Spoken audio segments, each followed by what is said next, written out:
আসসালামু আলাইকুম ওরহমতুল্লাহি ওয়াবারাকাতুহ।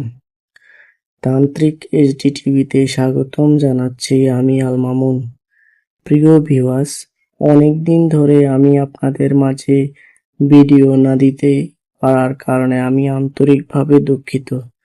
আমি আজ যে বিষয়টি নিয়ে আপনাদের মাঝে উপস্থিত হয়েছি, যে কোনো নারীকে পাগল করে নিজের কাছে আনা। এই নকশাটির মাধ্যমে আপনি যেকোনো নারীকে আপনার নিজের কাছে আনতে পারবেন। এটি অত্যন্ত একটি পাওয়ারফুল নকশা। এই নকশাটির মাধ্যমে নিমিষের মাধ্যমেই আপনার ওই ব্যক্তিটি পাগল হয়ে আপনার কাছে ছুটে আসতে বাধ্য থাকিবে। এটি হচ্ছে একটি বাধ্যতামূলক নকশা।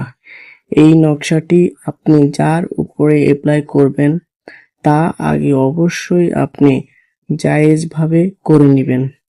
কারণ হচ্ছে যে আপনি যদি সত্যি কাউকে ভালোবেসে থাকেন তাহলেই আপনি তাকে এটি করবেন, অযথায় কাউকে কষ্ট দেওয়ার জন্য করবেন না। তো আমি এবার নিয়ম কারণ বলে দিচ্ছি আপনাদেরকে। এই নকশাটি আপনাদের লিখতে হবে শনিবার অথবা মঙ্গলবার। শনিবার অথবা মঙ্গলবার আপনারা মেশকো জাফরান দ্বারা কালি দিয়ে লিখবেন। লিখতে হবে আপনাদের বোঝ পাতার উপরে। বোঝ পাতার উপরে 3টি নকশা অঙ্কন করবেন। 3টি নকশা অঙ্কন করবেন।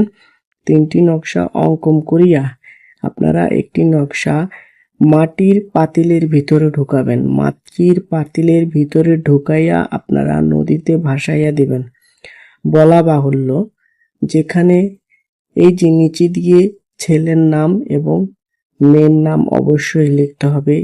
ছেলের নাম এবং ছেলের বাবার নাম অবশ্যই লিখতে হবে। মেয়ের নাম এবং মেয়ের মায়ের নাম অবশ্যই লিখতে হবে। নামের ক্ষেত্রে ভুল করা যাবে না। যদি ভুল করেন তাহলে কিন্তু সেটি অন্য জায়গায় কাজ হয়ে যাবে। তো একটি নদীতে যখন নিক্ষেপ করবেন, ভাসাইয়া দিবেন। ভাসাইয়া দেওয়ার পরে আপনারা আরেকটি নকশা আপনারা কবরস্থানে দাফন করবেন।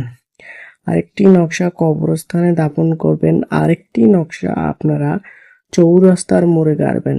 চৌরাস্তার মোড়ে যদি না গাড়তে পারেন তাহলে যেই ব্যক্তিটির উপরে আপনি অ্যাপ্লাই করবেন তার বাড়ির সামনে গাড়বেন। তার বাড়ির সামনে গাড়লেই কিন্তু আপনাদের কাজ শেষ। আমি আবারও বলছি, এই নকশাটি কেউ খারাপ উদ্দেশ্যে বা খারাপ কাজে ব্যবহার করা একদম